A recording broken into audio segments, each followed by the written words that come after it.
Before we begin, take a deep breath and let the noise of the day slowly fade. Unclench your jaw, soften your eyes, and let the weight of modern life melt away. Tonight, we're not chasing action or drama. We're wandering into the forgotten corridors of boring history, where medieval echoes linger and dark tales unfold like fading ink on parchment. Welcome to Midnight Sleepless, a resting place for tired minds, where the Middle Ages, ancient empires, and strange, dark history stories drift by like soft clouds. Here, knights, castles, and quiet empires return, not with a roar, but with a whisper. Let me know in the comments, where in the world are you listening from, and what time is it there? And if you enjoyed these slow, sleepy journeys through medieval times, boring facts, and forgotten worlds, a gentle tap on the subscribe button helps keep this calm storytelling alive. Now, the journey is unhurried, each step accompanied by the soft slap of sandals against soil, the rhythm of practiced labor. Back near the sluice gate, your father removes a small scrap of papyrus from his belt and unfolds it carefully. The sheet is wrinkled and slightly torn, but the marks are a clearer list of dates and water flow levels, recorded in his uneven but careful hand. It shows you where to mark today's measurement. You take the reed pen he offers, dip it into the inkpot, and write slowly. Your character's narrow and slightly crooked, but legible. This is more than just numbers. It is memory, record, responsibility. You feel it settle in your chest like a soft weight, neither burden nor pride, but something quieter, something lasting. Later, back near your home, your mother has prepared a simple meal: lentils with coriander, leftover bread soaked in oil, and a handful of pickled radish. Flavors are strong and grounding. You eat in silence beside your father. Your hands smell faintly of silt and stone. You do not wash them yet. There is comfort in the lingering trace of your day. When the sun finally drops below the date, palms and the canal begins to reflect stars instead of sky. You sit near the water's edge, alone for a while. The frogs begin their chorus. A soft wind passes through the reeds. The night does not rush upon the land. It glides in, calm and patient. You watch the water move, dark and steady. It flows without effort, without voice, yet it shapes everything. And in that moment, beneath the sky turning to ink and a breeze that smells faintly of jasmine and clay, you think, if you guide the water well, does it begin to remember you in return? The heat slips away in silence, and the breeze off the river carries with it the cool breath of distant waters. Stars emerge, not all at once, but gradually. First one, then a soft cluster, then the wider net of constellations that arc gently over the sleeping fields. The canal reflects them in fragments, broken by reeds and ripples, but still glimmering, still constant. You sit with your father again, this time not for work, but in rest. A woven mat is spread over the compacted earth, and you both share the end of a meal-sweet beer, a wedge of melon, and a heel of barley bread. There are no words spoken. The silence is not awkward, but understood. It has long been part of the rhythm between you. Around you, the land is quiet, but alive. Insects chirp from their hiding places beneath the leaves. A bullfrog sounds its call from somewhere near the bank. Farther off, in the workers' village, a low drumbeat begins a lullaby or a private ritual. You cannot tell. The sound is soft and slow, rising and falling like the breath of the land itself. Your father leans back slightly, eyes half closed. His hands rest on his knees, palms up, fingers still calloused and worn from years of gripping wood, stone, and rope. You glance at your own hands, smaller, younger, but beginning to take the same shape, not from blood, but from action, from repetition, from quiet imitation. The canal beside you flows steadily on, its current neither hurried nor still. You watch it as though it might speak. There's a language in waterway. It presses against the banks. The patterns It makes in the silt the swirl where reeds interrupt its path. Your father understands this language. Someday, so will you. And yet, the path ahead is not marked.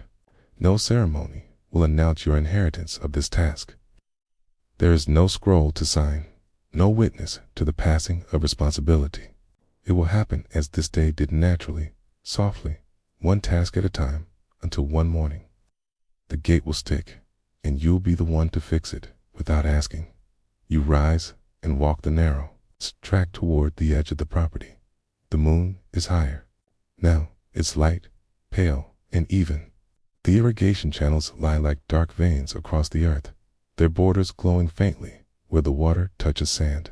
You stop to check the small stone barrier you repaired earlier. It holds. There is satisfaction. In that, you sit near the edge and let your fingers trail lightly through the water. It is cooler than you expect, sliding around your hand with a silk-like softness. You feel the current nudge your fingers, and you let them follow for a moment before pulling them back. The scent of wet reeds rises again, sweet and green, laced with the faint musk of damp earth. This life is not filled with spectacle. There are no crowds to watch, no accolades to win. But in this quiet labor, there is a kind of peace. The fields live because of hands like yours. The grain grows. The people eat. The river moves on. You wonder, just for a moment, how many others along the Nile are doing the same. How many hands open the floodgates each morning? How many feet press into the canal banks? How many lives are quietly bent to the rhythm of the water? You will never meet them, but they exist. Their shadows stretch across other fields. Their footprints mirror your own. Perhaps this, too, is a kind of kinship. Returning home, the oil lamp still glows beside the door. Inside, your mother hums softly as she folds the last of the linen. The scent of crushed herbs lingers in the room, lavender, mint, a touch of sweet marjoram. You lie down on your mat and listen. The wind stirs the roof reeds gently, and the canal murmurs just beyond the wall. Your eyes begin to close, not from exhaustion, but from calm. The day has shaped itself around you like a worn tunic, familiar, useful, unadorned. You think of the tasks ahead, the ones not yet given, the paths not yet walked, and as your breath slows, carried on the rhythm of the river's flow, you think one last thought, not loud, not urgent, just steady. In a world shaped by water, perhaps it is enough to be the one who guides its path. In the early hours of the morning, long before the rooftops glow with a touch of rising sun, the world smells of damp earth and straw. The courtyard is still in shadow, and the silence is broken only by the faint splash of water in a basin, the gentle sweep of a foot against dust, and the creak of wooden yokes as they are lifted into place. This is the hour when the mud brick workers begin their day. You are one of them.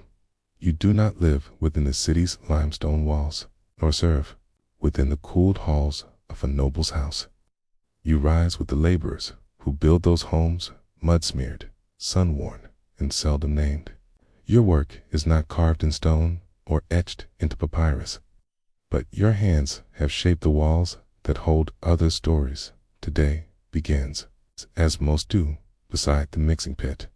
The scent here is thick, earth darkened with water, chopped straw drying in piles, and the sharp tang of sweat already beginning to rise from the effort around you. The pit is a low trough cut into the ground, wide and lined with drying mud. You step into it barefoot, your feet sinking into the cool, heavy mixture. The mud is dense, smooth in some places, gritty in others. You begin to walk the length of the pit, again and again, the same slow, churning motion that presses water, soil, and straw into a workable mass. There is no rush. The bricks cannot be made faster than the sun allows them to dry. You and the others know this, and so you work with rhythm, not urgency. The morning light begins to rise above the clay walls, and the sky softens into dusty rose. A flock of birds passes low, their wings rustling the air with the sound of worn linen fluttering. After the mud has been walked smooth, you begin shaping. Wooden molds are stacked nearby square, simple, their edges darkened by years of use. You press a mold into the pile of clay, scoop a heavy mass into the frame, and smooth the top with a wetted plank. Then the mold is lifted, slowly, cleanly, and the new brick is born soft, heavy, and already beginning to harden as the dry air whispers across its surface. Each brick is like the last, same weight, same size, same hue of sun-baked earth. And yet, each is different, subtly shaped by hand, by pressure, by the angle of removal. You arrange them on the drying platform in neat rows, spacing them so the wind may move gently between them. You do not speak much during this work. The others around you are men and women of few words, their movements practiced, their hands calloused.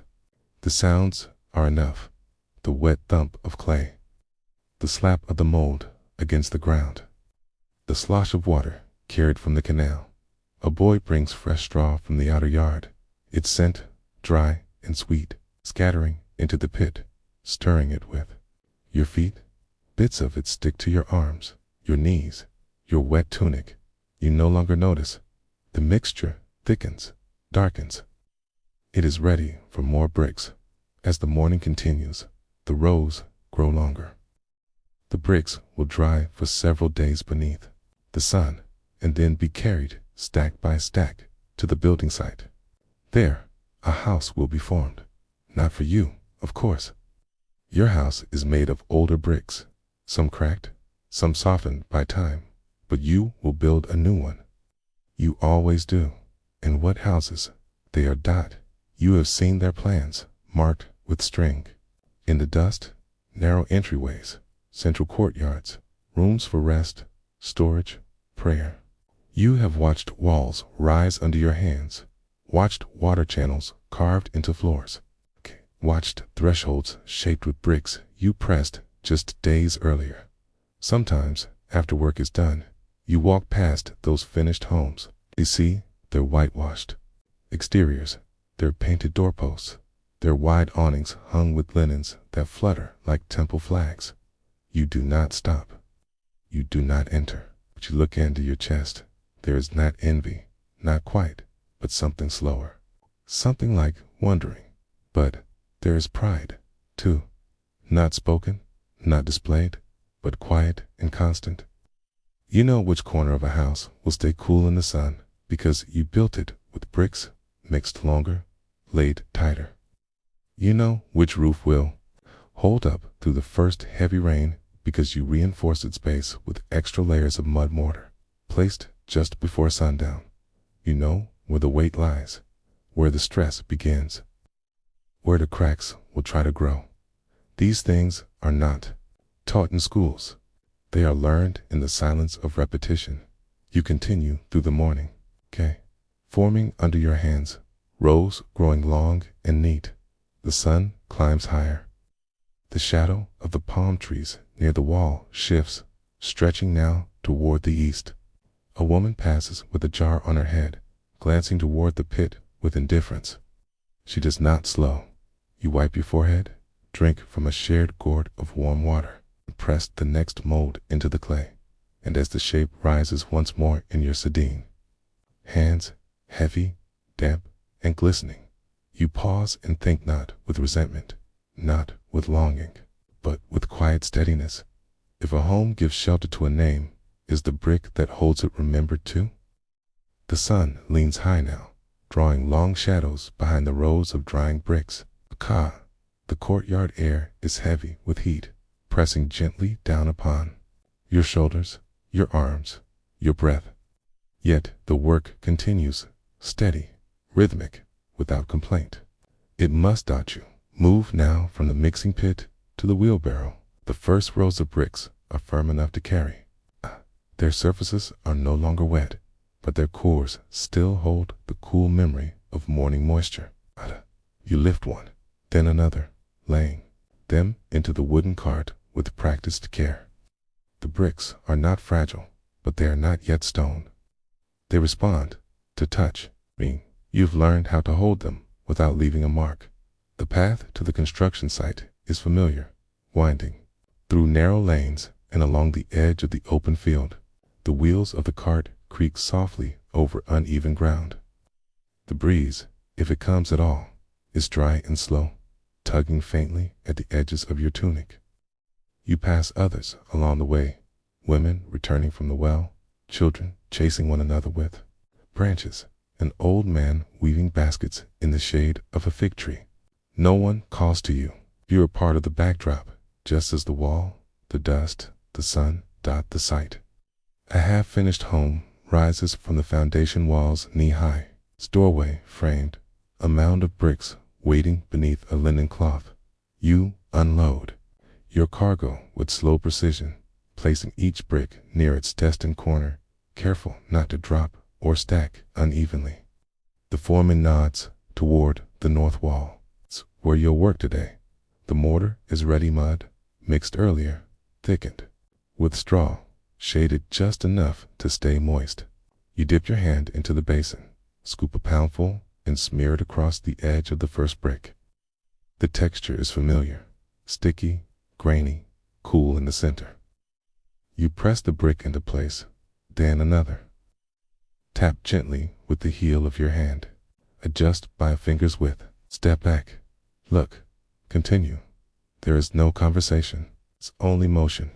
Others work beside you, one laying bricks, another cutting lengths of reed for the window covering, a third preparing the next batch of mortar.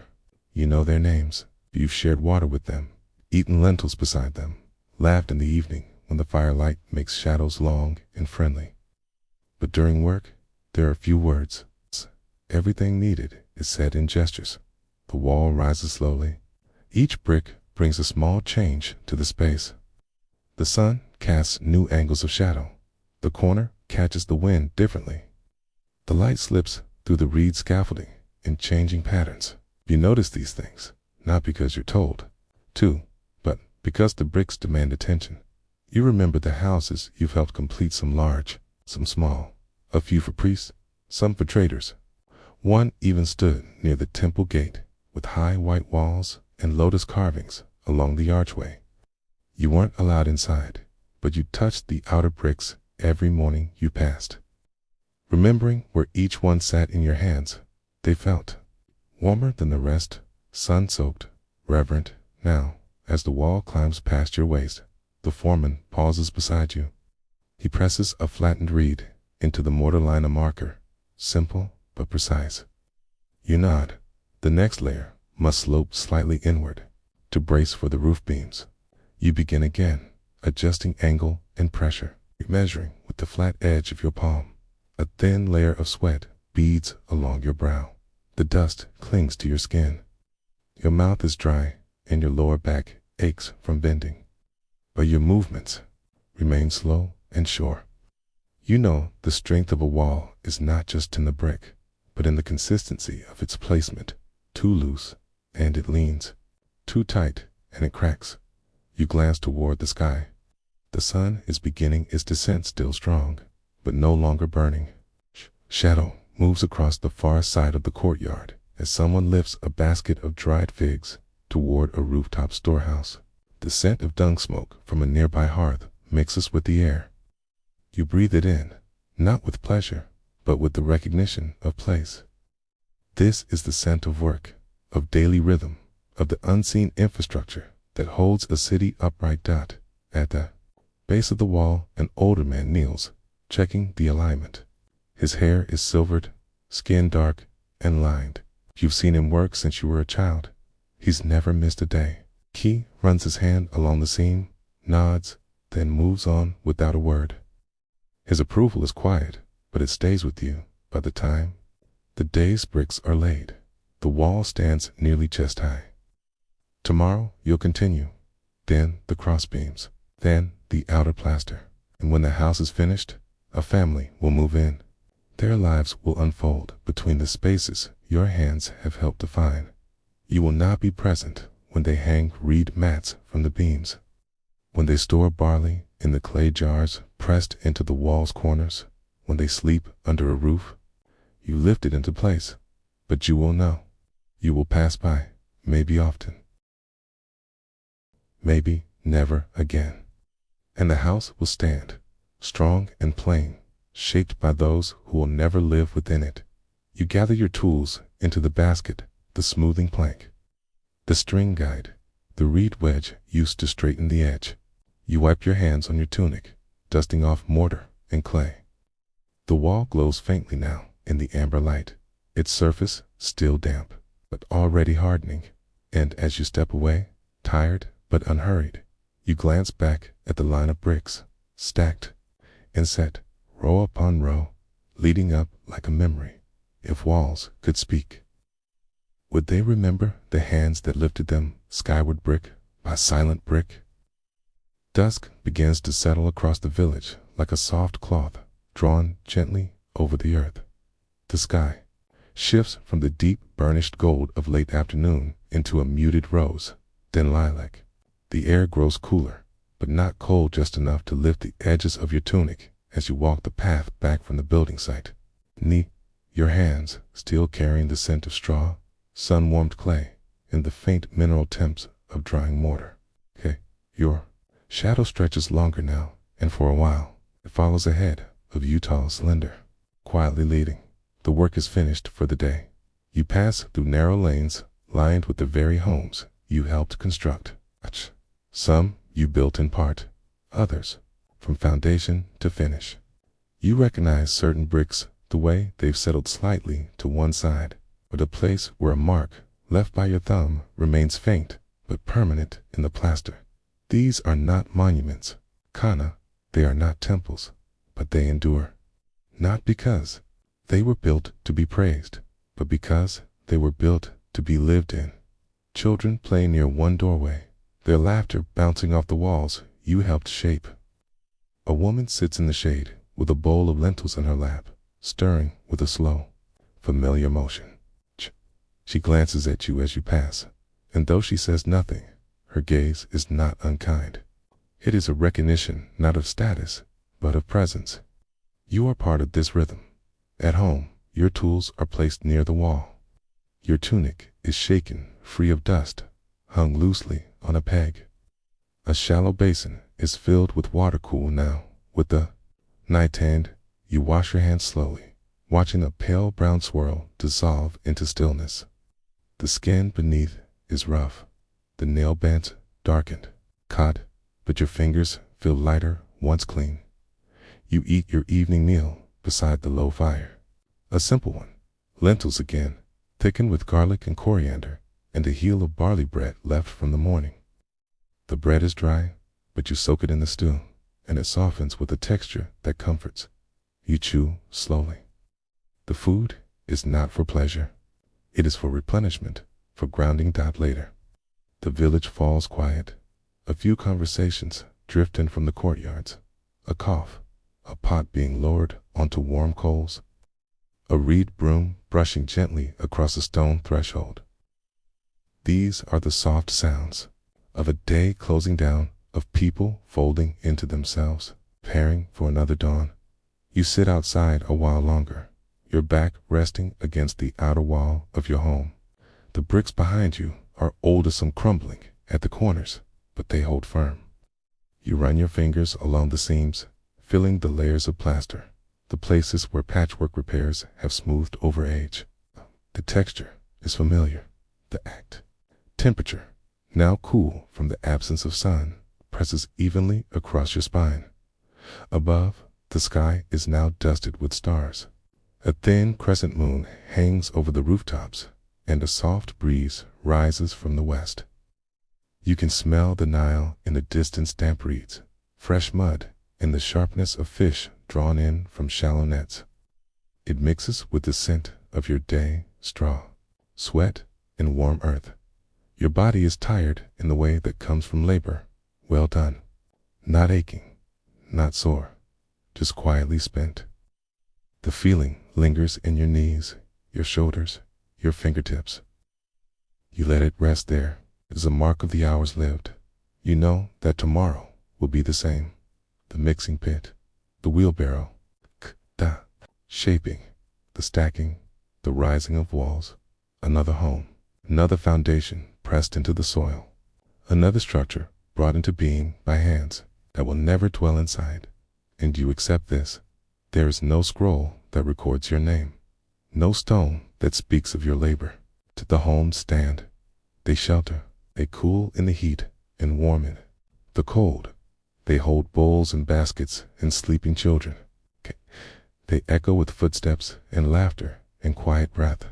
And you are part of that, even when no one sees. You lie back on the mat you've unrolled by your door, hands behind your head, the stars flickering faintly above. The ground beneath you is hard but steady, packed by time, not design. A night bird calls softly from somewhere beyond the date palms. The wind carries it, then stills. You close your eyes, not quickly, but gradually, letting the rhythm of your day fade into the slower rhythm of night. And as you rest there, it's halfway between sleep and waking. A thought lingers, not heavy, not sharp, but settled, like the weight of a drying brick on warm ground. If no one remembers the hands that built the walls, will the walls themselves remember what it felt like to be shaped with care? The sun has not yet touched the ridgeline when the village of the tomb builders stirs. Dear El Medina, carved into the desert slope beyond Thebes, rests in a shallow basin of dust and stone. The breeze here, when it comes, carries with it the memory of carved rock, powdered plaster, and distant incense burned in the Valley of the Kings. Even the silenced taste of Ashdod. You rise before dawn. As you always do, you are not one of the artisans whose names will be scratched onto the tomb. Walls are preserved in Astraca. You are a servant to those who paint the afterlife into the stone, a helper in the shadow of the divine image makers. You fetch, you sweep, you grind, you carry. Yours is the quiet labor behind the art, the unpainted brushstroke that steadies the hand before it meets the wall. The home you sleep in is narrow, its mud brick walls lined with a single mat. A jar of stale beer and a bundle of old linens. It is enough. As the sky fades from black to deep violet, you step out barefoot, feeling the grit of yesterday's dust settled between your toes. The village is already breathing, doors open, sandals shuffle, low voices exchange morning greetings without enthusiasm. It is not that people are unkind here, it's only that they are tired. Your first task today is fire. The hearth must be lit in the workshop, where pigment is mixed and heated into permanence. You walk past rows of whitewashed homes, their walls painted with protective prayers, their windows covered with reed mats to keep the heat and flies at bay. The street is no more than a worn groove between homes, and yet it holds a kind of sacred rhythm. Every foot that walks here, every hand that touches these walls, becomes part of the pattern. You reach the side workshop, where broken pots and grinding stones are scattered like forgotten thoughts. In the corner, the hearth sits, dark and quiet. You kneel beside it and begin. Dried straw, a twist of old cloth, a few pieces of charcoal from yesterday's fire. You strike the flint carefully. Sparks dance, land, die. Again. On the third strike, the flame catches. The smoke rises. Slow and blue. You feed it gently, coaxing it with breath. And the scent of burning straw joins the dusty air scent that seems to live in your skin now, even when you bathe. You know this fire well. It has warmed the pigment pots of painters, now buried in the tombs they helped decorate. You do not think of this with sorrow, only with stillness. It is the way things are. The painter arrives not long after, carrying a bundle of unfinished sketches on thin limestone flakes. He nods once, sets his bundle down, and begins his work. You hand him the bowl of red ochre you ground yesterday, its surface still holding the scent of iron and sun. He takes it without comment. You sit back and begin crushing more yellow pigment from a lump of orpiment, brittle, sulphurous. Staining your fingers with gold. The workshop is dim but warm, the light filtering through a single slit in the plaster, while the flicker of the fire dances across the pigments as they're stirred, watered, heated, and thickened. Each color has its rhythm, its own breath. You do not speak this language aloud, but your body understands it. The painter's brush will glide more smoothly if your mixture is right. And so, you grind, adjust, add water, drop by drop. Later, you are sent to the rear storehouse. There, beneath the shelves of spare chisels and old tools, are the jars of amulets meant for burial.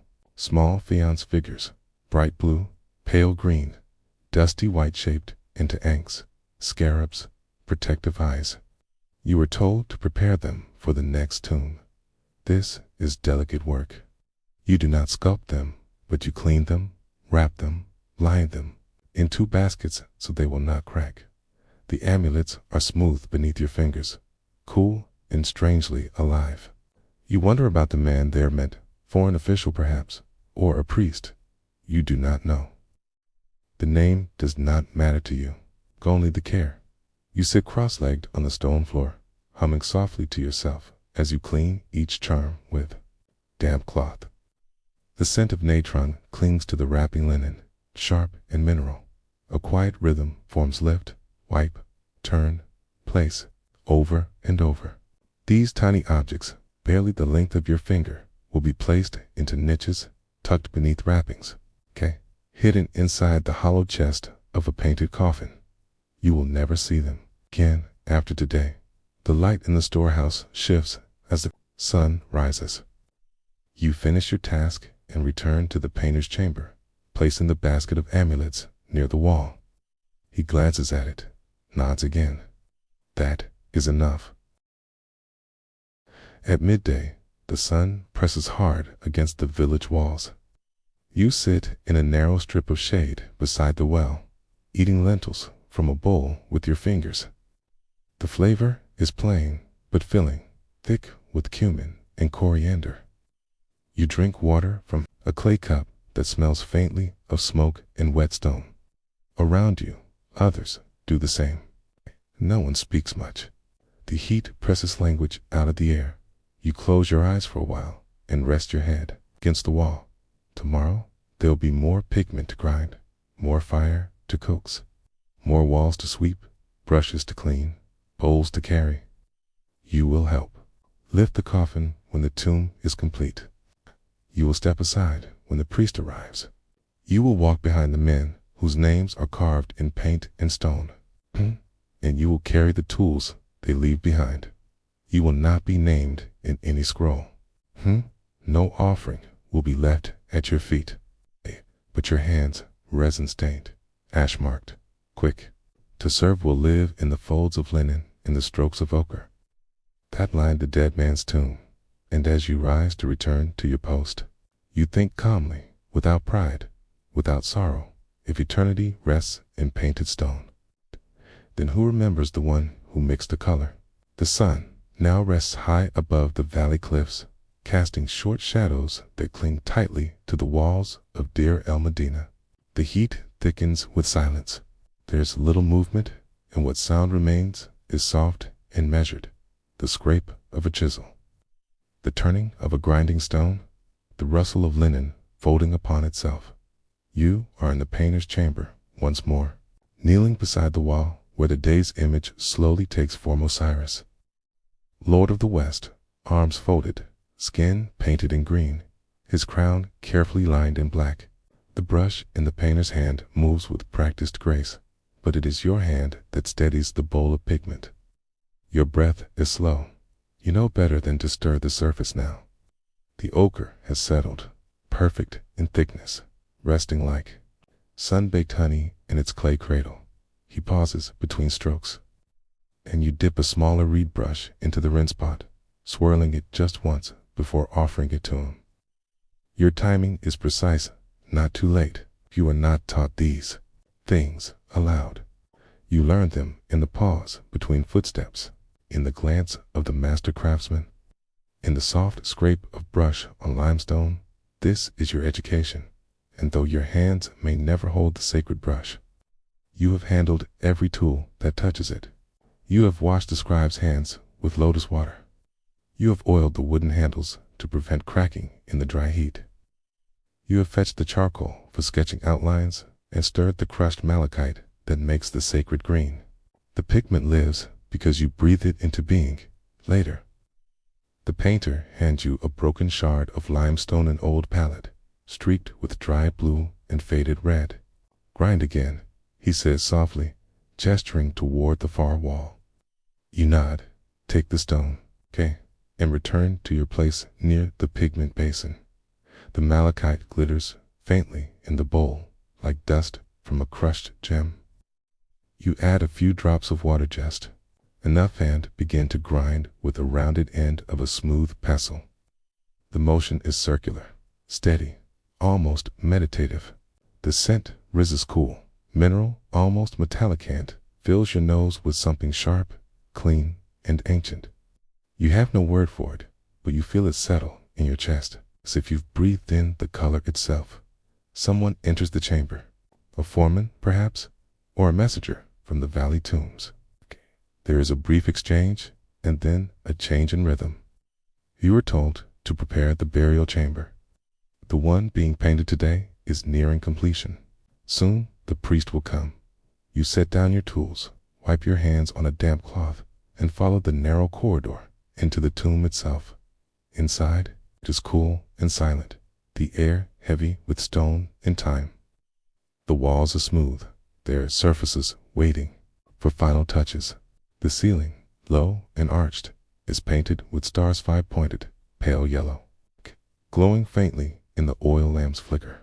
You've seen this ceiling many times, but it never loses its quiet magic. It feels like lying beneath the night sky, only deeper, suspended inside the memory of stars. You walk slowly across the packed earth floor, careful not to leave marks. Your job now is to clean sweep the corners, gather the scattered chips of stone, ensure the surfaces are free of dust and fingerprint. You kneel and begin, moving with quiet reverence. The broom is made of palm fiber, tied with linen cord. Its bristles are stiff, but they respond to gentle hands. You brush with care, listening to the faint sound it makes across the stones. HFF, chef, SHFF, like wind moving across sand. In the niche near the back wall, the amulet basket waits. You open it and remove each charm, inspecting for damage. The scarabs are polished, the tie-out knots gleam faintly red. The wadjet eyes are intact, their paint uncracked. You wrap them in fresh linen, one by one, and place them in their designated hollows, one near the head, one beneath the shoulder, one in the crook of the elbow. You do not rush, okay? These are not decorations. They are protections. Tastament matters. A shallow bowl of incense is brought in, and you are told to light it. You do so, slowly, carefully, until the smoke rises in soft tendrils of frankincense, mostly with traces of juniper and resin. The scent is deep and sweet, clinging to the air like memory. Soon, others arrive. The coffin is carried and lacquered, painted, wrapped. You help guide it into place, your shoulder beneath the base, your breath steady with each step. The weight is not yours alone. Others lift with you. The room is silent except for the creak of wood, the soft scrape of sandal on stone. Once in place, you step back. The priest begins his chanting. You do not understand all the words. They are ancient, older even than this village, carried forward like water through carved channels. But the rhythm calms you, and you lower your head. The ceremony is short. The tomb is not sealed yet. That will come tomorrow. But for today, the work is done. You carry out the spent incense, the pigment bowls, the used cloths. You sweep once more, not from necessity, but from ritual. You leave no trace. Outside, The air has cooled slightly. The sun is lowering now, casting long, slender shadows across the courtyard. You breathe in deeply, the scent of resin still in your nose. You return the tools to their places, rinse the last of the pigment bowls, and stack the brushes to dry. The day ends in the same quiet with which it began, and as you wash your hands for the final time, the water running brown with dust and red with ochre, a thought settles over you, not loud, not proud, steady. If the gods bless the painted tombs, do they also bless the hands that swept the floor before the first color touched the wall? The morning after a burial is always softer in tone. The valley holds a hush, as though the stone itself has drawn in a long, slow breath and now rests. The tomb doors remain closed, sealed with lines of mortar pressed by careful hands. No names are spoken aloud, no stories shared. Only the brush of wind against the limestone cliffs and the faint rustle of linen robes betray the world's motion. You walk slowly across the courtyard of the workmen's village, past houses shaped from mud brick in time. The walls are warm to the touch, even before the sun has crested the cliffs. A young boy runs by carrying a basket of bread, his feet bare, his laughter quick and high-backed. He does not look your way. To him, you are part of the place, a shape, as familiar as the walls themselves. The master scribe passes in silence, nodding once. You bow gently, then resume your path. At the far end of the village is the garden of herbs. You've worked here before, pulling mint from the dry soil, trimming the leaves of henna, collecting the sticky gum of acacia. Today, you are sent for. Myrrh, its resin, will be needed again soon. Another tomb awaits. You kneel beneath the twisted branches of the myrrh bush, your hands moving with practiced calm. The scent rises thick and sweet as your fingers break the bark in slow, careful cuts. The resin oozes in amber drops, like honey drawn from a cracked bowl. You collect it in a clay dish, turning each drop gently so as not to lose its shape. The sun rises higher. Its light rests on the tops of the cliffs now, and the first shimmer of heat begins to curl upward from the stone. You think of the tomb you helped ready yesterday. The brushstrokes you watched become gods. The incense that curled into the vaulted ceiling. The linen that you folded, edge over edge, never seen but always present. The amulets wrapped by your hands. No one will know your name, not in the records, not in the scrolls. You will not be buried in a stone tomb. No priest will speak your lineage aloud. But you are not bitter, because the tomb stands and the gods, painted on its walls, shimmer with life. And you were there. You pass the pot of myrrh to the priest's assistant, who receives it without words. You wash your hands at the basin outside the temple's edge. Cold water from a ceramic jar, splashed once, twice. The dirt runs down your wrists and disappears into the dry ground. Later, in the cool shadow of the chapel, you rest against the wall. The limestone is smooth here, polished by generations of shoulders, leaning just so. You run your fingers over its surface and feel the ghosts of those who came before you. Other hands, other breaths, other workers, in silence. The overseer walks by and says nothing. You are neither summoned nor dismissed. You exist in the space between orders, the interval in which rest is permitted and reflection allowed in your lap. You turn a small object between your fingers. It is a bead drowned, the color of sand, carved from bone. You found it months ago near the painter's quarters, buried in a cracked jar. It has no value. It bears no name, but it is smooth from long use, and its surface holds the faint trace of red pigment that never quite faded. You press it lightly to your palm and close your eyes. The tombs will remain long after you are gone. They will be discovered by those who will marvel at the paint, the order, the symbols of rebirth. They will name the pharaoh, the architect, perhaps even the master scribe. But your quiet work will lie in every brushstroke, every line of plaster, every inch of swept floor. And perhaps, in some distant time, someone will wonder who mixed the pigment, who stitched the linen, who brushed away the dust before the gods were drawn. The breeze passes again, soft, empty, whole, and with it, the resin of myrrh, the scent of burnt offering, the memory of stars painted on stone. You open your hand, and the bead rolls softly into your palm. You rise and return. The city wakes before the sun in Impa. In that quiet hour when only the birds stir and the sky holds a pale hue of ash and faint indigo, the first water carriers step onto the packed clay paths. Their feet are bare, their bodies are lean and steady. Each carries a looped coil of cloth on one shoulder, where the weight of the urn will rest later. The air is still cool then, with a whisper of dew clinging to the earthen walls and a softness in the dust that will soon be baked hard by the rising heat. You are among them. The well lies to the eastern edge of the city, near the cluster of communal baths. Its stone mouth is ringed by worn bricks, warm even in morning's chill. Rope buckets lie coiled at its edge, and the smooth grooves along the lip of the well speak of long usage centuries, perhaps. No names mark it, no decorations line its walls, but it is as constant as the sun.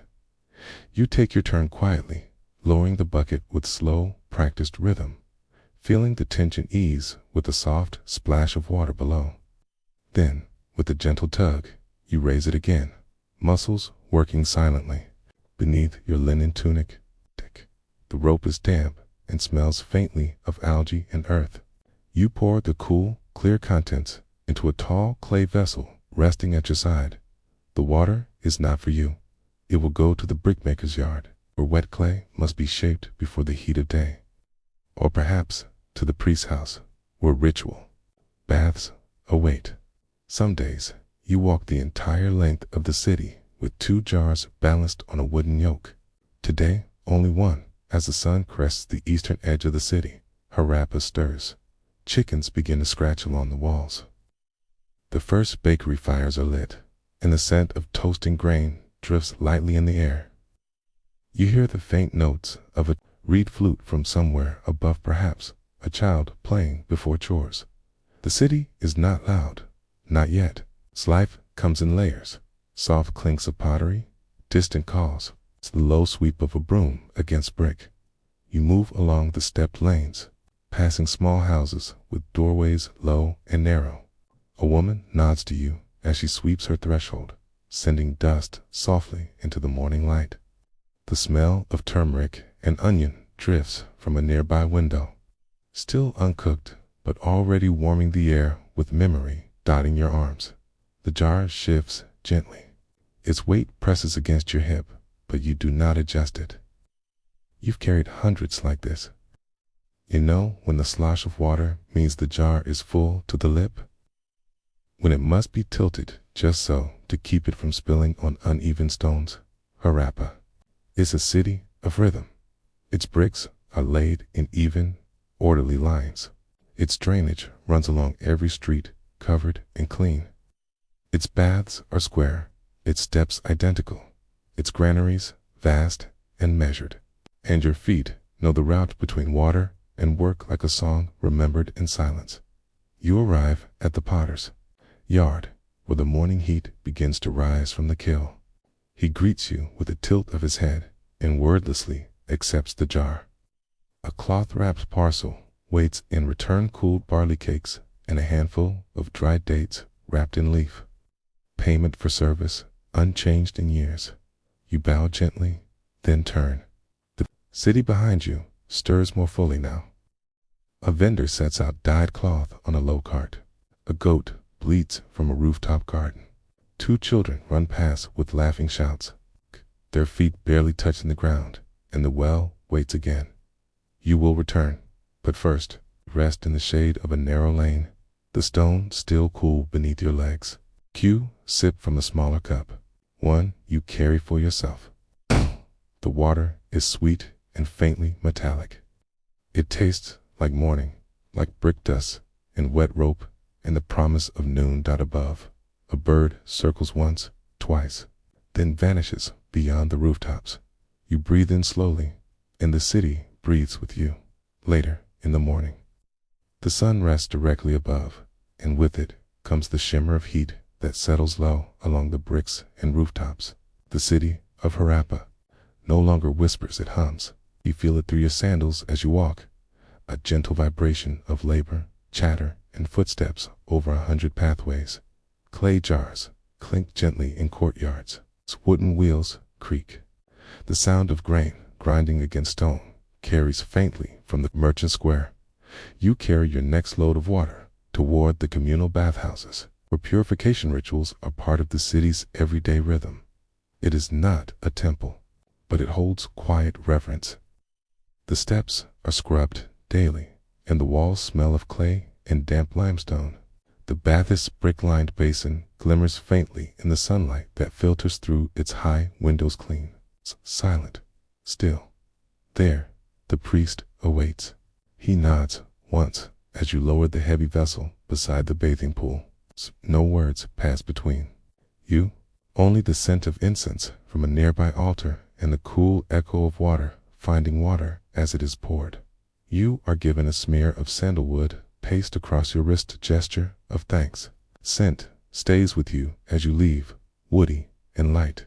Even as the dust gathers on your feet once more, you turn again toward the well, passing rows of terraced homes.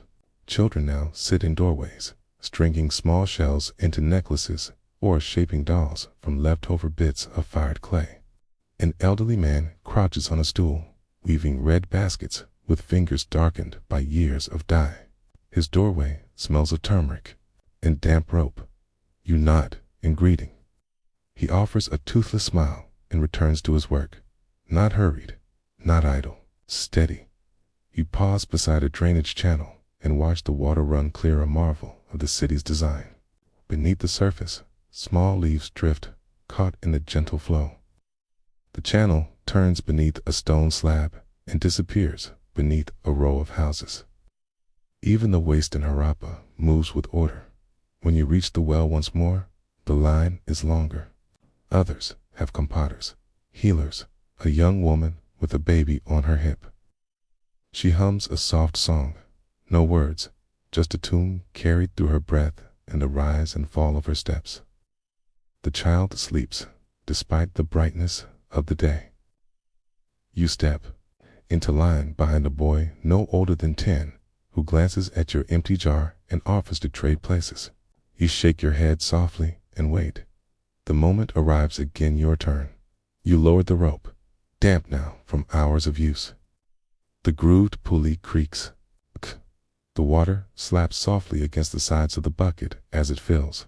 The scent rises to meet you, cold, metallic, tinged with silt and stone. You pull it up slowly, spill the contents into your jar. The weight settles again against your side. Familiar and honest. Your next stop is the weaver's house. Her family is large. Her orders constant. Her looms working even through midday. She works by a low window, hands flying in practiced rhythm. Bright cloth spilling in folded waves onto the floor. The threads carry dyes of blue and red, pale gold, deep brown. As you arrive, she sets down her shuttle and gestures to the shade. You rest briefly in her courtyard, drinking a cup of tamarind, water offered without ceremony. The taste is sharp and cool, and it tightens your jaw before the sweetness arrives. The weaver speaks little, but she always asks if the well runs true. You answer yes, always yes. Even in the dry moons, the water has never failed. She hands you a length of thread-dyed cotton, frayed at the edges, wrapped in banana leaf. A gift, she says, for your mother's loom. You thank her and rise. The wind has picked up slightly now, rustling between the walls like a soft brush through grain stalks. A light cloud of dust lifts from the road, coating your skin in a film, so fine you do not bother to wipe it away. You begin the slow walk back once more. There is no rush, only rhythm, a quiet circle. Each time you leave the well, it is as though you carry part of the city in your arms. Not just the water, but its needs, its rituals, its breath. And each time you return, it feels like a kind of returning to yourself. Afternoon wanes slowly in Harappa. Shadows stretch longer, casting thin, soft outlines beneath eaves and along alley walls. The sharp heat of the day begins to soften, and with it, the water carrier's work eases into its final rhythm. You sit now by the edge of the western well, smaller than the mornings, near the outer grain courtyards. This one draws fewer visitors. Its bricks are older, rounded smooth by weather and wear, their edges cool to the touch. The air here carries the scent of chaff and sun-warmed grain dry, slightly sweet, dusted with the faint aroma of sesame husks. In the distance, the low murmur of market voices trails into quiet. Stalls are being packed away. Spices are folded into cloth. Scales and weights are nestled back into carved wooden chests. A boy chases a dog down the street, laughing breathlessly while his mother calls to him from a second-floor window. The calls are not sharp, but round-edged, like the city itself, and hurried, lived in, and familiar. Your jar is empty, resting on its side beside you. It's washed and waiting for tomorrow. You feel the day's weight in your arms, not heavy, but present. A good weight, the kind that earns its sleep. You recall the many places the water has touched, how the baker sprinkled it into flour before kneading the morning's bread, how a widow cupped it gently to rinse a clay lamp in memory of her husband, how it hissed into silence as it met the lip of a kiln, cooling the air for one breathless moment before rising again in smoke. Water, in this city, is never just water. It is ritual. It is rhythm. It is quiet. You turn your gaze upward. The sky has shifted to a soft gray, with streaks of deepening amber brushing the western horizon. Overhead, birds wheeled in slow arcs, circling the rooftops before settling into the folds of the day's end. One calls out once, sharp but brief, then falls silent. From a nearby home, the smell of boiling lentils drifts outward, earthy, nutty, flecked with the heat of cumin and ginger. You know the woman there? Her husband is a dye worker. Her child once gifted you a small clay toy, hand-molded into the shape of a buffalo. You still have it, hidden in the folds of a wall niche near your sleeping mat. It brings no luck, but it keeps a memory. You rise slowly, brushing your palms against your knees. The path home is familiar. It's worn stones, a left turn past the banyan tree, 3 steps across the narrow stream that feeds the lower fields. You do not rush. The work is done. The city has not quieted entirely. It never does. But the sound has changed. It has folded inward. Doors are drawn closed. Lamps are being lit. In one home, a flute sighs a long, low note before stopping. In another, hands grind spice over stone, the rhythm slow and circular, like the movement of a potter's wheel. You pass through it gently, this closing hour. Scent of smoke curls along the rooftops, soft and woodsy, tinted with resin. It clings faintly to your skin. You let it. These are the smells of the city you serve, and when at last you reach your doorway, marked only by a string of dried seed pods, you set the jar inside and sit on the cool threshold. Not inside, not yet. You breathe, and the city breathes with you. Down above, the stars begin to press through the dimming veil of sky quiet. Indifferent, endless. You think of the well. You think of the water. You think of all the hands it has passed through, the silent labor it carries, the way it moves unseen through lives until, once more, it returns to rest in clay, and tomorrow it will begin again. Thank you for drifting through this quiet story.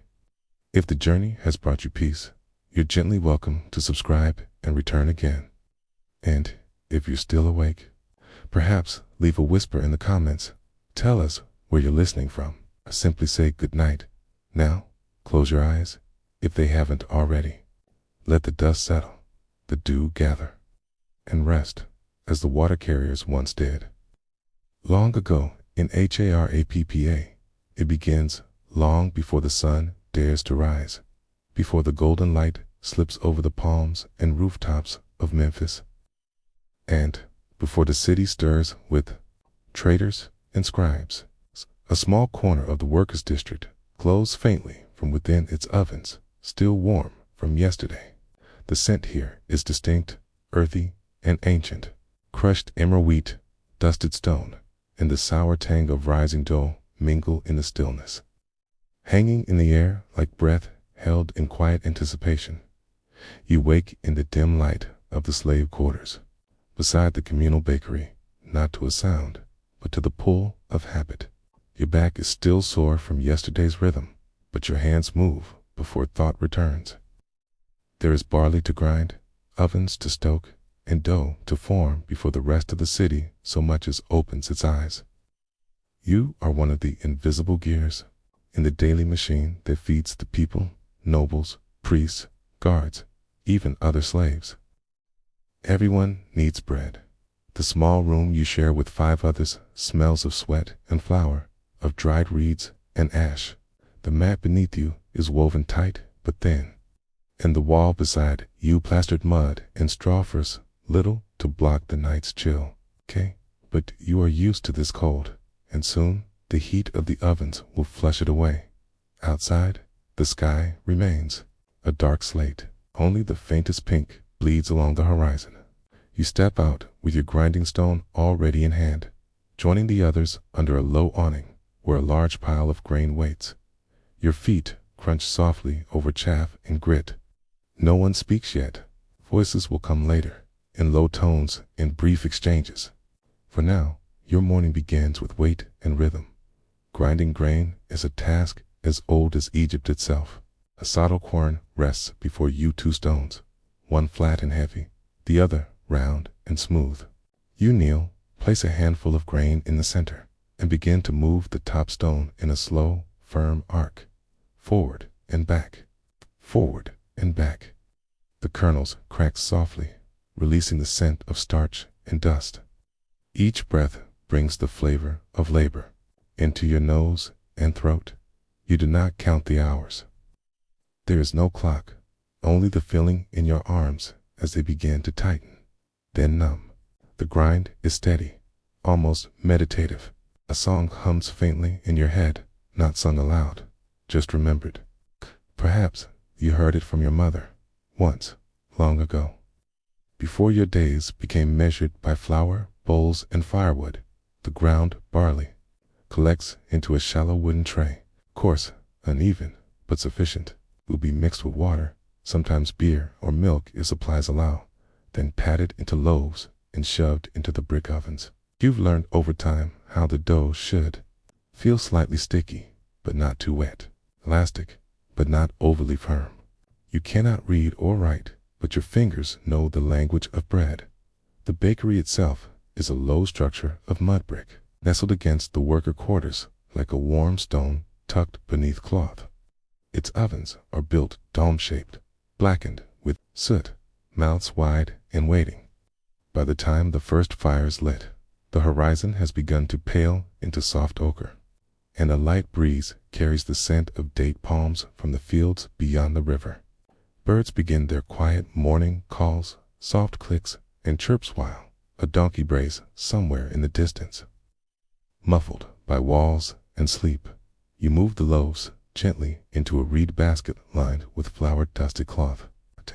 They are not yet baked, only shaped. Later, when the fire settles into glowing coals, you and the others will lean close, faces warm, arms outstretched to place them inside. It takes skill to judge the fire's readiness without burning your arms or over-crisping the bread. You've seen it done poorly before. Bread blackened beyond eating or too pale to hold its shape. You've learned, not from books, but from repetition, error, quiet correction. The first loaves are always for the overseer, That's the rule. He will come when the sun crests the low walls, wrapped in a faded robe, grumbling about lateness, even when you're early. You will hand him his bundle with lowered eyes. He will not thank you. He never does. And yet, there is something gentle in this morning ritual, something soft in the way the fire crackles and the loaves rise.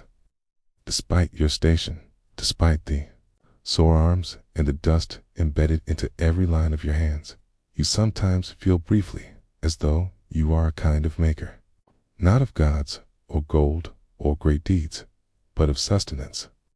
Quiet, daily sustenance. You are not named in temple records or tax scrolls. You will not be buried with canopic jars or wrapped in linen prayers, but someone will eat your bread today. A guard will take his ration and chew it silently. A woman will place a round loaf before her husband and child. A priest will break off a piece to accompany his morning beer. And all of them will be nourished by a labor they will never see. The sun, at last, clears the rooftops, casting warm light onto the pale walls. The grinding has ended for now, but the day is only beginning. There are ashes to sweep, bowls to wash, and ovens to tend. And through it all, the scent of barley and firewood will follow you on your skin, in your hair, in the lines of your palms. As the courtyard stirs and voices rise, you pause briefly, watching the shadows shrink, and you wonder quietly, without urgency, how many mornings must pass before one remembers they are part of something larger. The day warms quickly in the narrow courtyard, and with it, the rhythm of labor changes. The first baking cycle has passed. Loaves have been removed, some golden, some too dark. A few will be saved for temple offerings, others wrapped in linen, scraps for delivery to officials nearby. The rest, the standard fare, will be piled into baskets, slung onto shoulders. Beyond the gate, to those who wait. You, however, remain behind. There is more grain to grind, more dough to knead, and another round of baking to prepare before the sun reaches its highest point. This is not work done once. It is a loop that circles back, again and again, from dawn to dusk, with only brief pauses for water and a bite of your own bread always, the broken loaves, or the ones baked too hard to distribute. Inside the bakery, the heat has deepened. The fire's breath has filled the small chamber, and the walls, made of ancient mud and straw, pulse faintly with warmth. The air smells thick East ash, and smoke mingling with the coarse scent of ground barley. It clings to your hair, seeps into the fabric of your tunic. You wipe your brow with the back of your hand, leaving behind a smear of flour in the corner. An older woman shapes dough with the ease of memory. Her hands are leathery, knuckles rounded, skin permanently creased with pale lines of dust and effort. She does not speak unless asked a question, and even then, her voice is no louder than the crackle of the oven fire. Yet, she is respected among the workers. She knows how to feed 100 mouths with little waste, how to judge the moisture in the air and adjust the flour by instinct alone. You've watched her, day by day, learning without asking. Your own hands are not as skilled, not yet, but they remember more with each sunrise. Today, the dough feels different, softer, perhaps. You knead more carefully, pressing with the heel of your palm, folding and turning, folding again. The rhythm is hypnotic, with each push, a soft squelch, with each fold, a faint puff of flour. The dough sighs as it rises slightly in the warm air, and you find comfort in this quiet reply.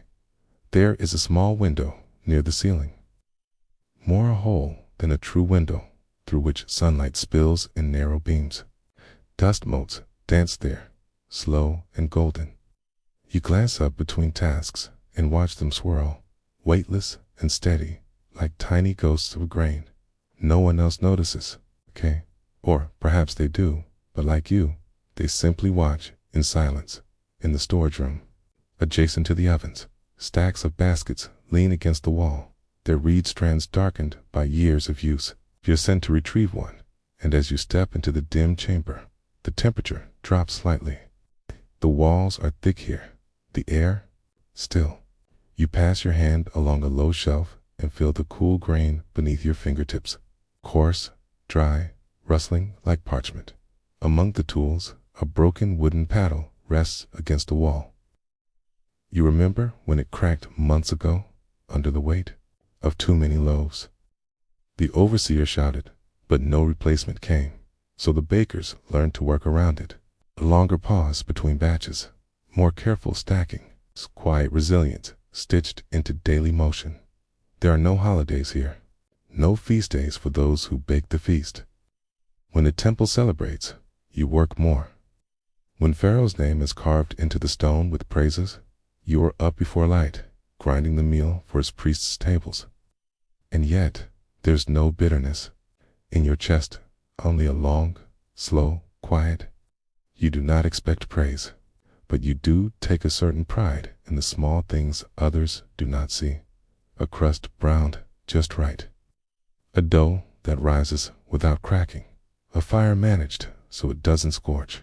Sometimes, you are asked to carry loaves beyond the compound walls.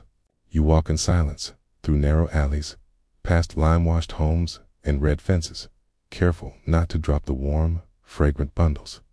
On such walks, you glimpse the world beyond the ovens, the laughter of market women, the songs of fishermen near the river, the chants of young scribes learning their glyphs.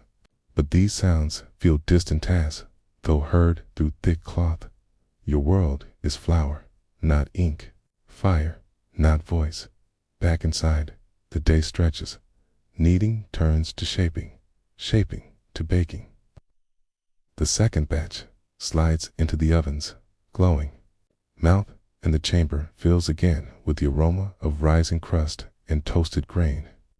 A younger worker fans the flame with a palm frond, cheeks puffed with each slow exhale, hair stuck to his temples with sweat. You offer him a sip from your clay cup. He nods in thanks. Words are unnecessary. There is something ancient in this process. It's older than the pharaoh, older than the temples. It's grinding, shaping, baking, feeding. A cycle unbroken, passed from one quiet generation to another. You are not the first to perform these motions, nor will you be the last. But for this day, the rhythm is yours, as the loaves are lifted once more from the oven's belly and set to cool on cloth-covered trays. You step back, brush flour from your hands, and stretch your spine. The bakery hums softly behind you, like a resting beast, satisfied for now. And as you step into the fading light, you wonder, is it possible to build something sacred from nothing more than flour and fire? Evening comes, not with fanfare, but with a gradual dimming the light, softening into the golden hue of baked clay. The heat lifting at last from the walls and earth. The ovens are now quiet, their mouths dark and soot-trimmed. The final loaves have been cooled, counted, and carried off. Your hands are dusted still with flour. The labor of the day is ending. You sit at the edge of the bakery, where the shade stretches long over the courtyard. The scent of warm bread still lingers in the air, mingled with wood smoke and the cooling aroma of ash. It's a scent that clings to everything: the cloth of your tunic, the creases of your skin, the woven mats on which you sleep. It is the perfume of your life, plain and unremarked upon, yet familiar as breath. Others settle near you, each quiet with their own weariness. The older woman speaks softly to a younger girl, showing her how to shape a loaf so that it does not split during baking. Her voice is low, almost inaudible over the breeze, but the girl listens closely, eyes focused. There is no scroll for this wisdom, no carving on stone. It passes hand to hand, memory to memory, beneath the notice of those who record history. Your own dinner is simple: an extra heel of barley loaf and a few dates, dark and wrinkled from sun drying. You eat slowly, teeth moving without thought. Each bite is familiar, each texture known. The bread is dense and slightly sour. The date, sticky and rich. You do not crave variety. Hunger asks for little when it is used to repetition. From somewhere beyond the compound walls, the sound of a distant flute drifts faintly on the air, thin and reedy, likely from a courtyard festival or private prayer. The sound does not call for attention. It merely passes, like the scent of flowers carried on a breeze. You close your eyes and let it move through you. In this moment of stillness, you feel the quiet truth of your place. You are not a priest, nor a craftsman. You have no grave marked with symbols, no legacy recorded in ink. And yet, the bread you shaped today has become part of other lives. It will be broken at tables you will never see, consumed in temples where your feet may not step. In this way, you exist within the rhythm of the city, quietly, anonymously, and without interruption. You glance at your hands again. They are rough palms lined with flour and calluses. Not beautiful, but they are capable. They have shaped hundreds, perhaps thousands, of loaves. And tomorrow, they will shape more. The sun finally dips behind the edge of the bakery's wall, casting the last rays of warmth across the baked earth. Shadows lengthen, and the sounds of the compound grow softer low murmurs. The rustle of woven mats, the clink of clay jars being settled into place. You lie down on your mat, arms behind your head, staring up at the small square of sky visible between the buildings. Stars begin to flicker above, pale and distant. There are no gods among them tonight, just silence. Still, you wonder if your hands could speak. What would they say? Not in words, perhaps, but in gestures. In the firm push of dough, in a careful shaping of crust, in a lifting of baskets onto tired shoulders. You wonder if that, too, is a kind of language. A language without words, passed down not through voice, but through repetition and care. And as your eyes close and your breathing slows, that question drifts into the darkness with you, gentle and unanswered. Can a life made of quiet labor be remembered, not through name, but through nourishment? In the quietest hours of morning, just as the sky begins to pale beyond the high garden walls, the great house rests in a hush that feels almost sacred. The courtyards still sleep beneath their latticework of vine and plaster, and the columns that line the walkways stretch long shadows over the cool stone. Yet, within this stillness, life stirs gently behind carved doors, in tiled corridors, beneath embroidered linen veils. You rise before the household does, not with urgency, but with quiet certainty. You are a domestic slave in the service of an upper-class Egyptian household, perhaps in the city of Heliopolis or Memphis, perhaps somewhere more provincial, but no less grand. The exact place matters little. The duties remain the same.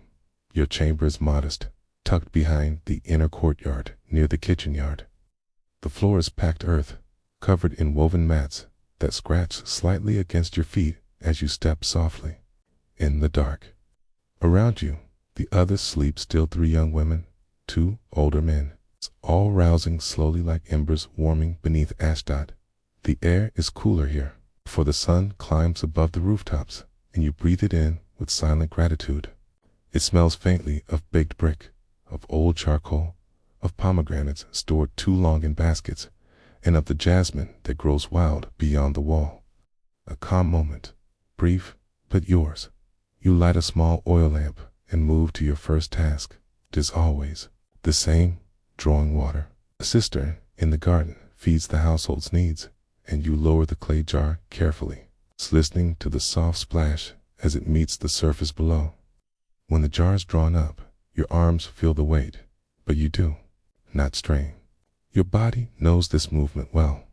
Along the garden path, the sycamore trees sway in the faintest breeze, their leaves whispering over one another like old women sharing secrets. You pass beneath them, jar on your shoulder, careful not to spill. A servant should never be heard. Silence is the excitation footsteps, muffled by smooth stone. Breath kept steady. Voice used sparingly. Inside the house, the floors are swept clean, already last night's work. The polished tiles shimmer in the lamp's soft glow. Along the walls, murals depict scenes of plenty, harvests, hunts, and perfumed banquets. You pass beneath these painted lives daily, lives of imagined joy and glory. While you carry figs to the mistress's chamber, or fold linens in the shade of the veranda. Today, the house is preparing for visitors. You will help lay out the morning table dates, sliced neatly, honey poured into shallow bowls, bread cut in even pieces. The nobles will rise when the sun reaches the central fountain, and their voices will fill the halls. Yours will not, yet. This silence is not emptiness. In it lives a deep rhythm of knowledge. You know the taste preferences of your master's children. Do you know how much water to mix with the wine before the guests arrive? You know how to fold the mistress's robe so that the embroidery is not creased. You know which servant to avoid when the cook is in a sour mood. These are the secrets not written in papyrus or chiseled into tombs. They live in your hands, in your feet, in your patient eyes. In the kitchen, smoke rises gently from the hearth as the cook stirs lentils over the flame. You hand her the water jar, and she nods without words. The scent of garlic, coriander, and simmering broth thickens, the air mingling with the dusty sweetness of the morning light. Soon, platters will be carried out by you, and others like you and you will serve them with lowered eyes and careful steps. Later, after the morning meal, you will wash garments in the basin behind the garden wall. The soap is coarse, made from ash and animal fat. It dries the skin, but you have learned to rinse with water infused with crushed herbs to soften your hands afterward. These small rituals sustain you. Some afternoons, if your work is done early and the household naps, you may find a moment beneath the sycamore tree. You sit with your back against the trunk, the bark rough but familiar, and watch the branches sway. Birds chirp softly. Bees hum between blossoms. In these fleeting intervals, you are not seen, but you are, by the breeze, by the sun, by the soil beneath you. You do not belong to yourself, not in name, nor in law. You were bought, perhaps as a child, perhaps inherited with the property. Your life is recorded only in lists of goods, of staff, of expenses, yet you exist in every clean room, every folded sheet, every polished amphora. You are part of the house's breath, and though your voice is rarely heard, your presence echoes in every corner. The mistress may never learn your name, but she wears the robe you prepared. Her guests admire the order you've helped maintain. The garden flourishes because of the hands that quietly tend it each morning, as the first sounds of waking drift through the upper chambers of yawn. A rustle of curtain, the creak of a sandal straps you. Gather your tray and bow your head. Another day begins, shaped once again by quiet motion and soft labor, and as your feet glide over the stone, smooth and sure, you wonder, what does it mean to be the one who prepares beauty but never claims it? The house has awakened soft voices, echo across the hallways, now some sharp with command, others heavy with sleep. The children of the household laugh in the courtyard, their sandals slapping against the polished tiles as they chase one another around the lotus basin. Their laughter bounces off the stone, light and unburdened. You hear it as you enter with your tray, walking carefully, each step timed to the rhythm of respect. In your hands is the mistress's morning arrangement: sliced melon, soft white cheese wrapped in fig leaves, and a bowl of barley honey warmed in the hearth.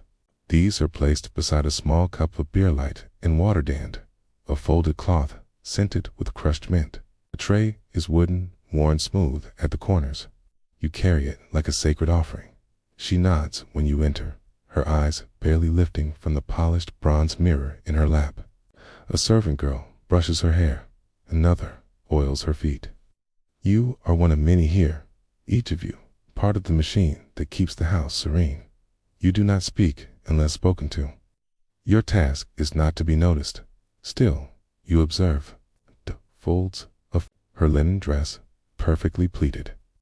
The gold ring she always twists when pensive. The way she prefers her food to be arranged left to right, not right to left. These are the tiny truths that build your silent expertise. Once your tray is set down, you slip away. Steps light against the stone. In the side chamber, you find yourself folding fresh linens. They've dried in the morning breeze, smelling, faintly, of sun and soap ash. Cloth is rough at first, but the more it's folded, the softer it becomes, like old habits. Here, in this folding, this tending, there is a rhythm that lulls the mind. Your fingers move on their own, creasing cloth into neat squares, smoothing corners, stacking quietly.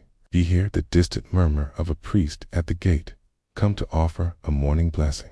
The house steward replies, voice low and practiced. You recognize his tone, careful blend of authority and deference. Later in the day, will tend the garden near the sycamore tree. There, beneath its wide boughs, you prune the pomegranate bush, gather fallen fig leaves, and gently sweep the pebbled path clear of dust. The tree itself is old, its bark carved faintly by time, its branches stretching like open arms to ward. The sky, you often pause beneath it not to rest, but to feel grounded. The earth there is soft, always just slightly damp from the hidden channels that snake beneath the courtyard. You dig lightly with your hands, loosening soil around roots, and the scent rises, dark, cool, and mineral. It reminds you that even in stillness, things grow. Even in silence, things live. A house like this does not operate on kindness, but it does, in its own way, run on memory. Not the written kind, not the carved kind, the living kind held in the heads and hands of those who clean its corridors, light its lamps, tend its flowers, and prepare its meals.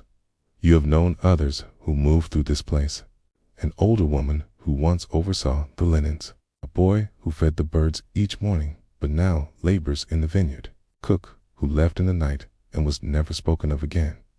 Their names have faded from the household's lips, but you remember. They shaped this space, quietly, invisibly. You think of your own journey here. Perhaps you were born in this house's outer compound, the child of another slave. Perhaps you arrived by boat, traded long ago from a distant place. The memories of that home blurred by years and repetition. You no longer dream of that other life, not because it is forgotten, but because this one has taken its shape around you like water around stone. In the heat of midday, the household retreats. The mistress reclines in the upper chamber. The children rest, their laughter replaced by a hush. You take this time to tidy the shaded veranda. You smooth the mats, brush away fallen petals, refill the jars of cool water set out for guests. Every movement, quiet, deliberate, respectful of the hour. You find a moment beneath the sycamore once more. The shade is deeper now, the light filtered through countless leaves. You close your eyes briefly and listen. The buzz of insects, the distant clatter of a pot, the rhythmic swish of a broom from another corridor. There is no grandeur in this life, no festival of thanks, no offering left in your name. But there is continuity. There is the whisper of cloth between your fingers, the scent of mint on warm water, the soft press of your heel against sun-warmed stone. These small moments are your legacy.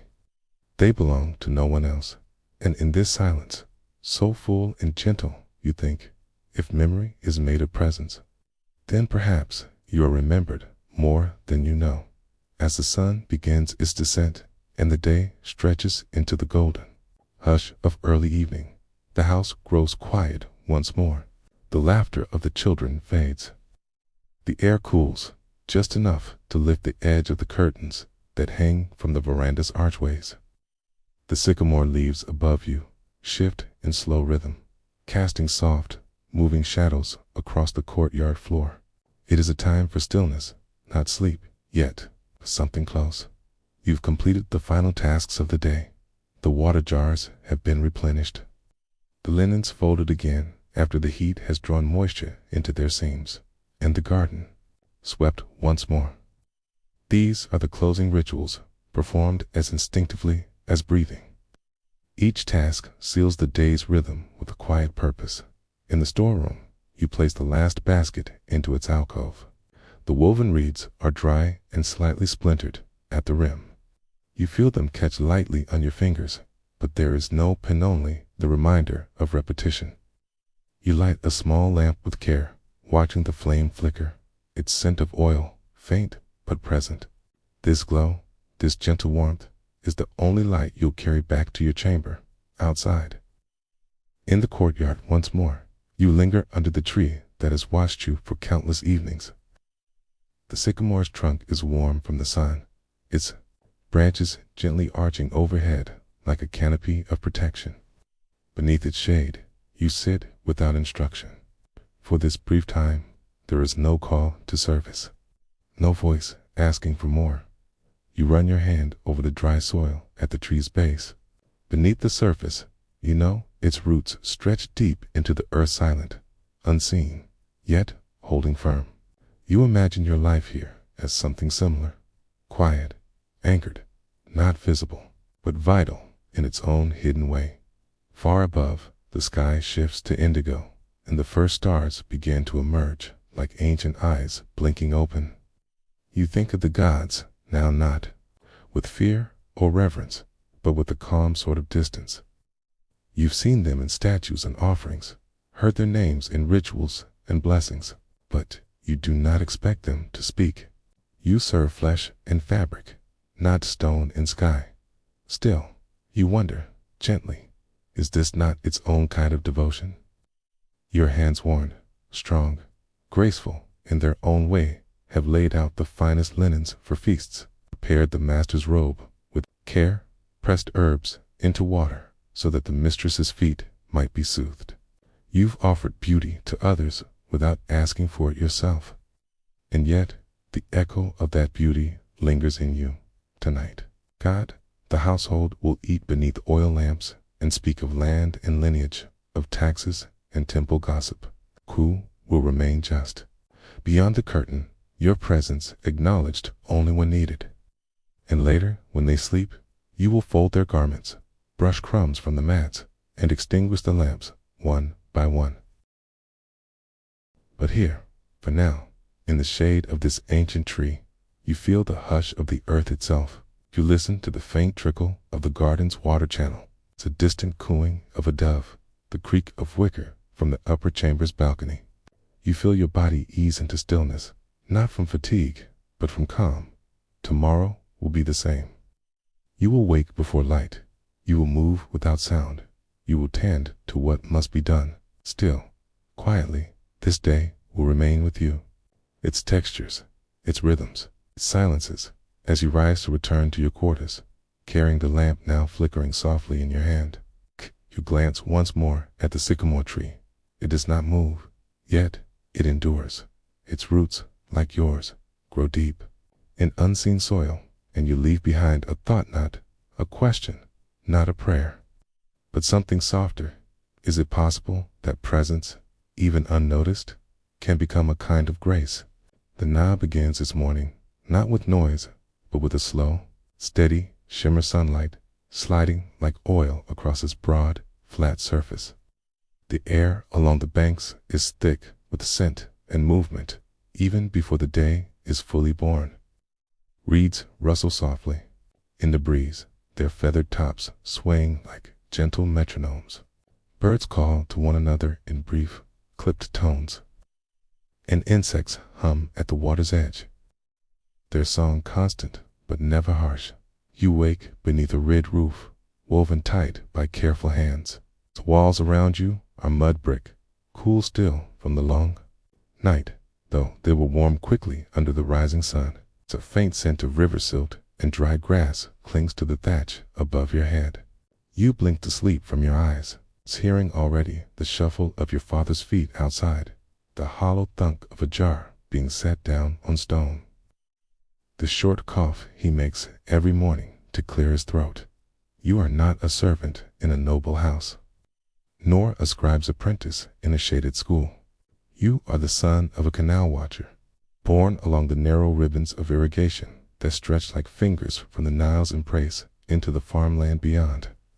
Your world is shaped by water, its presence, its absence, its movement through channels and gates, its slow soaking into the thirsty soil. The day begins with tasks, as it always does. You rise from your mat, splash water over your face from a clay bowl, and tie a rough linen cloth around your waist. Outside, the sun has just begun to rise above the palms, casting long shadows that stretch like ribbons across the earth. The air smells of wet reeds, damp soil, the faint sweetness of early morning fig trees. You join your father near the sluice gate. It creaks softly as he inspects it, his hand rough against the worn wooden lever.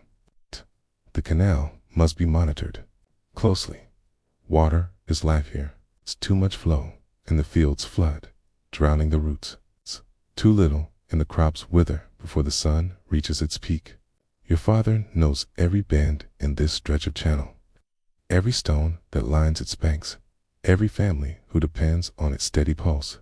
Your job, for now, is to follow, to carry the small tools, a wicker basket of stones, a folded papyrus with flow records, a gourd of drinking water wrapped in a wet cloth to keep it cool. Your steps are lighter than his, your shadow smaller, your voice rarely needed. You observe, you memorize along the canal's edge. Farmers are already gathering.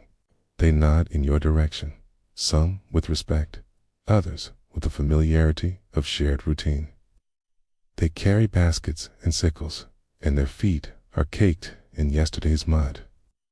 You pass them without speaking, the sound of your footsteps muffled by the thick, dark soil that gives the Nile Valley its fertility. You notice the small things. A broken segment of canal wall patched hastily with stones. A heron lifting from the reeds, its wings throwing water in gentle arcs. The scent of freshly turned earth as the first plows move through the damp fields. Your senses are full, but not overwhelmed. This world is textured, layered, rhythmic, never still, yet never frantic.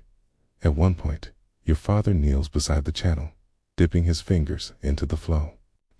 He murmurs something about the current, the silt content, the need to divert slightly. Before mid-morning, you nod, storing the thought. It is not for you to act yet, but one day it will be. For now, you are the eyes, the ears, the silent shadow, learning from what is not written. The sun climbs slowly, and with it, the heat rises.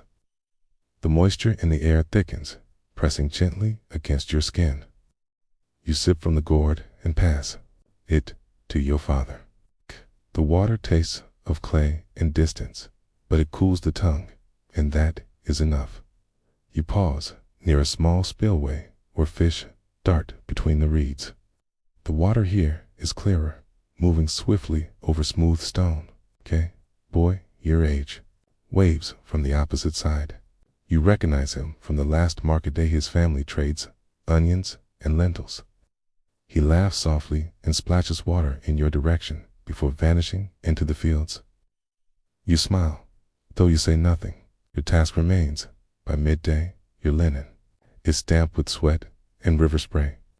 The scent of warm mud and crushed grass rises around you, thick but not unpleasant. It is the scent of life being worked into shape, one handful at a time. You and your father sit beneath a thorn tree for a brief rest. The branches stretch wide and flat, offering speckled shade. He removes a piece of flatbread from a cloth bundle and breaks it in half, handing you your share without a word. The bread is coarse, baked with crushed seeds, and dry at the edges. You chew slowly, sticks to your teeth, but fills your belly just enough.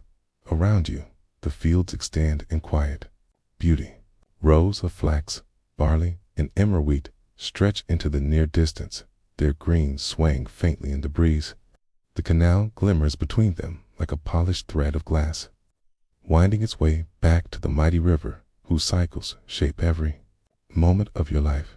And as you sit in the filtered shade, bread in hand, dust on your legs, and water at your side, a thought arises, not urgent, but steady. When the water flows because of your hands, do you become part of the river too? The heat of midday now lies over the land like a thick linen sheet warm, pressed close, without relief. The air no longer moves. Even the reeds bend slowly, heavy with stillness. You and your father rise from your shaded rest and resume the walk along the canal. The clay path is dry at the edges, cracked like the skin on an old man's heel. But at the center, the narrow channel of water still glides through. It's quiet and purposeful. Today, there is maintenance to be done. The wooden floodgate just beyond. The southern fork is stuck again, swollen with dampness and the soft encroachment of moss. You crouch beside your father as he wedges a flat stone beneath the latch. He instructs you to press carefully while he taps from the side with a mallet, wrapped in linen to soften the sound. The rhythm is slow, deliberate. The gate groans slightly, then yields with a low, wet creak. Water slips through the divide, dark and cold beneath the sunlight. The scent of stirred silt rising around you. You feel it in your fingers. This task wood, damp from morning dew, metal, cool with age, earth, wet and resistant beneath your knees. The work is not glamorous, not recorded in scrolls, but you can feel the importance of it as surely as the sun on your back. A single delay in irrigation might ruin a farmer's entire season. A misjudged flow could crack the edge of a field, dragging soil and roots into the current dot. And so, this small, quiet work becomes something larger than it appears. After the gate is secured, your father steps aside and nods to the far side of the canal. A narrow footbridge stretches across at nothing more than a few planks bound with rope, but enough. He gestures for you to cross and inspect the alignment of the secondary trench. You take the basket of stones and walk slowly, the bridge creaking softly beneath your steps, the rope rough beneath your hand. On the far side, the view opens slightly. The fields dip lower here, carved into shallow steps. Along each terrace, thin mud barriers hold back the water just long enough for it to seep in and settle. It is here that the canal splits, one branch flowing toward the barley rows, another toward the groves of date palms that line the southern perimeter of the estate. You kneel by the trench, brushing away falling leaves and checking the small retaining wall. A few bricks have slipped. You reach for your basket and begin to replace them, one by one, each stone nestled into its gap, secured by hand. The process is soothing. The stones are warm, their texture rough against your palms, their edges shaped by river and time. The scent here is different, richer, deeper. The date palms add a dark sweetness to the air, mingling with the warm aroma of sun-baked earth. A breeze stirs now and then, carrying with it the distant murmur of voices from the village. You cannot make out the words, but their tone is calm, familiar. As you finish your task and rise to your feet, you see your father watching from the far bank. He says nothing, but the slight tilt of his head is enough. Approval, wordless and brief. You nod in return and begin to walk back across the bridge, the water glinting below like a quiet eye that never closes. The sun tilts westward now, and shadows grow longer. Birds return to the reeds, calling to one another in short bursts. And your father followed the canal back toward home, stopping occasionally to inspect a bend or reposition a stone. The journey is unhurried, each step accompanied by the soft slap of sandals against soil, the rhythm of practiced labor. Back near the sluice gate, your father removes a small scrap of papyrus from his belt and unfolds it carefully. The sheet is wrinkled and slightly torn, but the marks are a clear list of dates and water flow levels recorded in his uneven but careful hand.